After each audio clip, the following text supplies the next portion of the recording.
हमारे पास में next qualitative property है एलिवेशन ऑफ बॉइलिंग पॉइंट। पहले हम ग्राफ देखेंगे, इसमें ग्राफ दिखेगा। ग्राफ से आपको कुछ चीज़ समझ में आएगी। आपको यहाँ पे दिख रहा होगा सॉल्यूशन, है ना।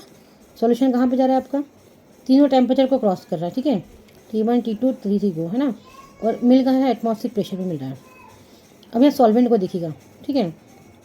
सॉल्वेंट के लिए क्या करा हम लोगों ने, पहले क्या लगाया हमने, T1 लगाया, है ना। सॉल्वेंट हमारा कितना हो रहा है, प्रेशर कितना हमारा P2 हो गया, ठीक। फिर आप लोग देखेंगे कि हमारा जो सॉल्वेंट है वो T2 से आगे इंक्रीज़ हो रहा है, ठीक है। मतलब आपको ये चीज़ समझना है यहाँ पे कि जो हमारा सॉल्वेंट है, मतलब पानी मान लीजिए, हमने पानी पे क्या टेम्परेचर लगा रहे हैं आप, इतना अप्लाई कीजिए कि उसके एटमॉस्फेरिक प्रेशर के क्या हो जाए, बराबर हो जाए।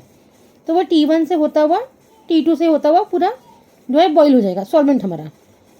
लेकिन यदि आपने उसके अंदर नॉन वोलेटाइल सॉलिड मिला दिया, ठीक है, आप नॉन वोलेटाइल सॉलिड मिला रहे हैं, तब आपको क्या करना पड़ेगा, टेम्परेचर बढ़ाना पड़ेगा, ठीक। अब एक्चुअल में होता क्या है कि हमको एक हमारी एक कंडीशन अप्लाई है कि जब भी आपको किसी चीज़ को बॉईल करना है तो इतना टेम्परेचर लगाना पड़ता है कि वहाँ के एटमॉस्फेरिक प्रेशर के क्या हो जाए, वो बराबर में आ जाए, ठीक है। तब जब हमने सॉल्यूशन की बात करी, सॉलिड मिक्स कर दिया, नॉन वोलेटाइल सॉलिड को मिक्स करा, तो जो सॉल्वेंट हमारा था वो इजीली क्या हो गया, एटमॉस्फेरिक प्रेशर के बराबर हो गया, हमारा सॉल्वेंट जो है वो बॉईल हो गया। लेकिन जैसे ही आपने नॉन वोलेटाइल सॉलिड को ऐड किया है, तो अब यहाँ पे जो वेपर प्रेशर की बात है, ठीक है, हमको वेपर प्रेशर इतना अप्लाई करना है, टेम्परेचर इतना बढ़ाना है कि दोनों कंडीशन कैसे आ जाए, इक्विलिब्रियम में आ जाए, बराबरी में आ जाए, ठीक। हमने टेम्परेचर पहले कितना लगाया था, T1 लगाया था। देन यहाँ पे देखिए हमने कितना करा, T2 करा। ये हमारा बॉईल होकर यहाँ से सॉल्वेंट क्या है जो निकल गया, है ना। अब हमने जब सॉल्यूशन की बात करी तो हमको T1 से T2 इंक्रीज करने पर हम कहाँ पाए, T3 पे है, और प्रेशर कहाँ से P2 से कहाँ गया, P1 पे गया। देन हमको कितना करना पड़ा, एटमॉस्फेरिक प्रेशर लेके जाना पड़ा। तब हमारे T3 और दोनों ही क्या हुई, इक्विलिब्रियम कंडीशन में आई। एटमॉस्फेयर 1 ATM पे T3 इतना टेम्परेचर हमने T1 से T2 इंक्रीज़ किया, देन T3 इंक्रीज़ किया, तब जाके क्या हुआ, सॉल्यूशन जो हमारे वो यहाँ पे इक्विलिब्रियम कंडीशन में आएगा और फिर क्या करेगा, बॉईल हो जाएगा, ठीक है। मतलब आप टेम्परेचर को क्या कर रहे हैं, इंक्रीज़ कर रहे हैं। तो ऐसी कंडीशन जहाँ पे आप टेम्परेचर को इंक्रीज़ करते हैं उसी को हम लोग क्या बोलते हैं यहाँ पे, एलिवेशन ऑफ बॉइलिंग पॉइंट। मतलब बॉइलिंग पॉइंट का बढ़ाना।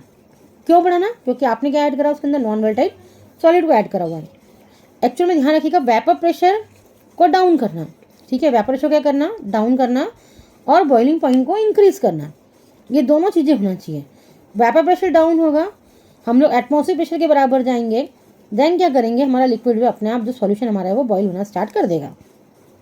ये देखिए क्या करा है हमने यहाँ पे, हम यहाँ पर देख लें हमारा कि जो है the rise in the temperature that result by the addition of non volatile solid in a solvent is termed as the elevation of boiling point, जिसको हम लोग कैसे डिनोट करेंगे, डेल्टा TB से। टेम्परेचर को हमको क्या करना पड़ा, बढ़ाना पड़ा। क्यों, क्योंकि हमने क्या करा, उसके अंदर नॉन वोलेटाइल सॉलिड को ऐड करा वोलेटाइल सॉल्वेंट के अंदर। हमने ऑब्जर्व कर लिया यहाँ पे बॉइलिंग पॉइंट के लिए हमने डेल्टा TB लिया, P- के अगर हमने यहाँ पे प्रेशर जो है मेरी दोनों का डिफरेंस निकलेगा। अब elevation in boiling point is obviously also directly proportional to the number of moles of solid dissolve in the solvent. देखो ये same Raoult law, same to same Raoult law पे सारा डिपेंड है। राउल्ट लॉ पड़ा है, सारा कुछ हो जाएगा। भाई टेम्परेचर कितना बढ़ेगा, जितना तुम नॉन वोलेटाइल सॉलिड को ऐड करोगे, ठीक है। पानी का तो क्या है, टेम्परेचर हमारा कम है ना। लेकिन यदि हम नॉन वोलेटाइल सॉलिड को ऐड कर रहे हैं तो क्या होगा, हमारा बॉइलिंग पॉइंट क्या करेगा, बढ़ जाएगा। एग्जाम्पल बताती हूँ, 1 कप पानी गर्म कीजिएगा, जल्दी बॉईल होगा। आपने चाय बनाने के लिए शक्कर, चाय पत्ती, है ना, ये आप उसमें दूध मिला करके उसको उबाल के देखिएगा, दोनों का बॉइलिंग पॉइंट आपको मालूम पड़ेगा कि आप पानी उसी टाइम पे रखिए, सब मिला करके उस टाइम पे रखिए, दोनों को एक सेम कंडीशन पे करके देखिएगा, पानी जल्दी बॉईल होगा। आपने यदि मिक्स करा है तो क्या करेगा, बॉइलिंग पॉइंट आपको बढ़ाना पड़ेगा।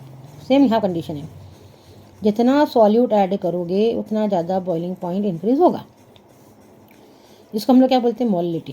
क्या बोलते हैं उसको, मोलिटी। प्रोपोर्शन का साइन हटा दो, KB लगा दिया, ठीक है।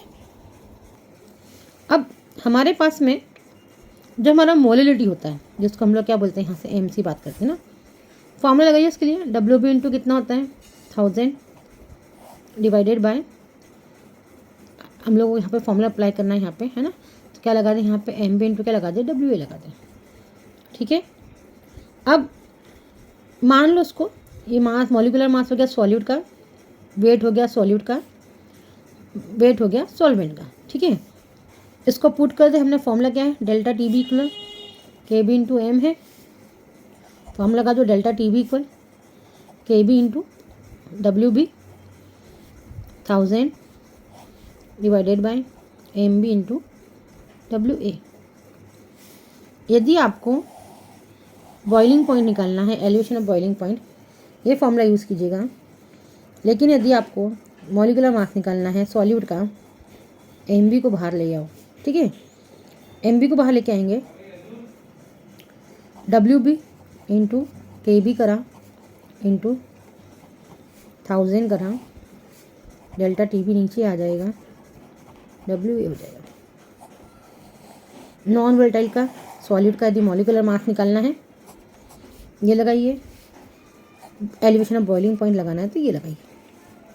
W B weight of solute, ebullioscopic constant K B, elevation in boiling point, weight of solvent, है ना, और मॉलिक्यूलर मास ऑफ सॉल्यूट। ये होगी हमारी qualitative property elevation of boiling point की।